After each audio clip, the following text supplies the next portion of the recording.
भगवान श्री राम जी के नाम का प्रताप इतना है। अरे कोई उसे सीधा ले कि उल्टा ले, राम उल्टा बोलो कि सीधा बोलो, काम वह वही याद देता है। इसमें वाल्मीकि जी का बहुत सुंदर दृष्टांत आता है कि एक बार वाल्मीकि जी ने भी उल्टा नाम जपा था, पर उल्टा नाम जपते जपते वह ब्रह्म समान हो गए। आज वह पूजनीय हो गए। कारण क्योंकि उन्होंने प्रभु श्री राम का नाम जपा था, और राम का नाम जपने वालों की कभी हार नहीं होती, क्योंकि जिसका खाली केवल राम ही राम जीवन में आ जाए तो उसकी कभी क्या हार हो सकती है। यहाँ तुलसीदास जी महाराज कहते हैं कि जान याद कभी नामो प्रतापू, भयउ शूद्र करी उल्टा जाबू। कि वाल्मीकि जी ने खाली उल्टा नाम जपा था, उससे ही वह ब्रह्म ज्ञान प्राप्त कर गए। तो हम क्यों नहीं कर सकते? हमारे जीवन के अंदर हम क्यों नहीं उतार सकते प्रभु श्री राम के नाम को? और एक वस्तु और बता दूं, जहां जहां नारद जी मिले हैं उनका कल्याण हुआ है। नारद जी का अर्थ होता है कहीं भी आपके जीवन के अंदर कोई संत मिला हो, और वह संत आपको जो मार्ग बता दे, उस मार्ग पर जो आप चलो तो आपका कल्याण हो जाता है। ऐसे ही वाल्मीकि जी वैसे बताते हैं कि वह जंगल में रहा करते थे, और जंगल के जो निवास रास्ते से निकलते थे और उस राहगीरों को वह लूटपाट करके अपने परिवार का भरण पोषण किया करता था। लेकिन एक समय ऐसा हुआ कि नारद जी उसी मार्ग से निकले, और नारद जी को वाल्मीकि जी ने पकड़ लिया और कहा कि आज तो मैं आपको लूट लूंगा, आपके पास में जो भी संपत्ति है, जो भी धन है, मुझे दे दीजिए और मैं तुम्हें मार दूंगा। जब इतना सुना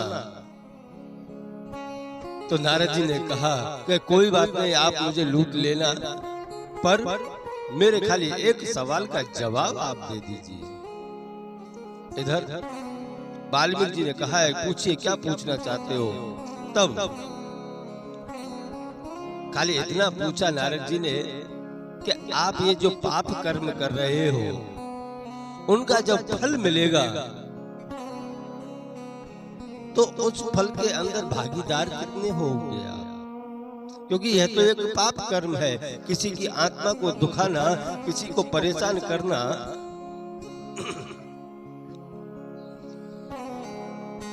यह तो एक पाप कर्म है। आप इसका लेखा जोखा जब होगा तो आपके साथ में कौन कौन खड़े होंगे? तब वाल्मीकि जी ने कहा कि मैं मेरे परिवार के लिए करता हूं, तो मेरे पाप कर्म के अंदर भी मेरा परिवार मेरे साथ खड़ा रहेगा। यहाँ जब नारद जी ने कहा कि यह आपका विचार बिल्कुल गलत है, ऐसे पाप के कर्म के अंदर कोई आपके साथ में खड़ा होने वाला नहीं है, ना मानो तो आप जाकर के पूछ सकते हो, अपने परिवार से बात कर सकते हो। यहाँ वाल्मीकि जी को विचार आया कि जरूर पूछना तो चाहिए कि मेरे पाप कर्म में मेरे साथ में खड़े हैं कि नहीं। तब जाने के लिए जब वाल्मीकि जी तैयार हुए तो वाल्मीकि जी ने कहा कि हे मुनि, हे ऋषि, मैं आपको छोड़ करके जाऊंगा तो आप मुझे छोड़ करके भाग जाओगे, इसलिए आप यह एक लीला कर रहे हो, मैं आपकी बातों में आने वाला नहीं हूं। लेकिन उसी क्षण नारद जी ने कहा, अगर ऐसी बात है तो आप मुझे पेड़ से बांध दो। वो मुझे पेड़ से बांधोगे तो मैं कहीं नहीं जाने वाला। इधर वाल्मीकि जी नारद जी को पेड़ से बांध करके अपने परिवार के पास में गए हैं, और परिवार से पूछा कि मैं ये जो धन और संपत्ति लेकर के आता हूँ, आप जिस धन संपत्ति को खाते हो, यह मैं सब लूटपाट करके लाता हूँ, पाप कर्म करके लाता हूँ, क्या आप लोग मेरे साथ में रहोगे जब इसका लेखा जोखा होगा? पूरे परिवार ने कहा कि आप इस घर के मुखिया हो, आप संपत्ति कैसे लेकर के आ रहे हो इसको हम नहीं जानते, हम आपके कर्म में कभी भाग नहीं पाड़ सकते, हम आपके पाप कर्म में क्यों रहे? अरे उस पाप कर्म को हम क्यों भोगे जो हमने किया ही नहीं? हम आपके साथ में नहीं रह सकते। तब जाकर के वाल्मीकि जी को ज्ञान हुआ कि ये जो कर्म कर रहा हूँ वह तो सब मेरे मत्थे आ रहा है, ये तो बस बैठे बैठे खा रहे हैं।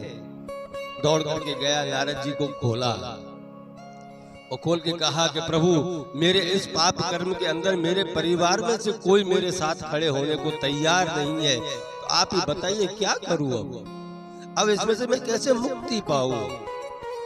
तब नारद जी ने कहा कि तू खाली भजन कर, जाप कर, एक राम नाम का जाप कर। पर जब राम बोले नारद जी तो उनसे वाल्मीकि जी से राम का नाम बोला नहीं गया। वाल्मीकि जी ने कहा कि नारद जी मुझसे यह नाम बोल नहीं रहा है, बहुत कठिन लग रहा है, क्योंकि देख लेना आप हमेशा अपने जीवन के अंदर जो पाप कर्म में लिप्त होंगे ना, उनसे भगवान का नाम लिया नहीं जाएगा, लेकिन उनके ही जीवन में कोई सदगुरु आ जाए और वह आपको जो मार्ग बता दे, उसी मार्ग पर जो आप चलोगे तो आपका कल्याण निश्चित है। इधर नारद जी ने सोचा कि यह पापी है, इससे भगवान का नाम लिया नहीं जा रहा, इसलिए नारद जी ने उनको वहां उल्टा नाम दिया है। कहा है कि मरना तो तुझे आता है ना, एक शब्द मैं बोलूं वह तो तू बोल सकता है ना। तब वाल्मीकि जी ने कहा कि हाँ बोलिए, मैं मरना तो जानता हूँ, मरना तो बोल सकता हूँ। तब नारद जी ने कहा कि तू मरा मरा मरा बोल, और कुछ मत बोल, खाली मरा मरा बोल। इधर वाल्मीकि जी ने मरा मरा बोलना चालू किया है, और जब थोड़ी समय सीमा उसके आगे निकली है, जल्दी जल्दी बोलना चालू किया है, तभी मरा में से राम हो गया है। ना मानो तो आप इसका अर्थ निकाल के देख लेना, बोल करके भी देख लेना कि मरा मरा मरा मरा मरा राम राम राम राम राम आ ही जाएगा। इसलिए कहता हूँ कि राम से बड़ा राम का नाम है, आप उसे किसी भी भाव से भजिए, आप उस नाम को किसी भी भाव से भजिए। तुलसीदास जी ने भी इसीलिए कहा है, भयो शूद्र करी उल्टा जापो, के उल्टा जाप करते करते वाल्मीकि जी भी ब्रह्म समान हो गए, तो हम क्यों नहीं हो सकते? इसलिए राम का नाम तो हर एक इंसान के जीवन के अंदर होना ही चाहिए।